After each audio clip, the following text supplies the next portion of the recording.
สิเอาเป็นหมายอายก็บ่ตีขอเพียงคนดีจริงใจกับอายลงยาว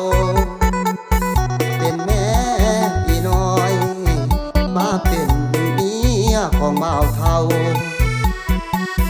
ย้อนว่าตัวเฮาเป็นบ่าวเฒ่าจนคนเก่าสามีบ่น้อสาวใดหัวใจ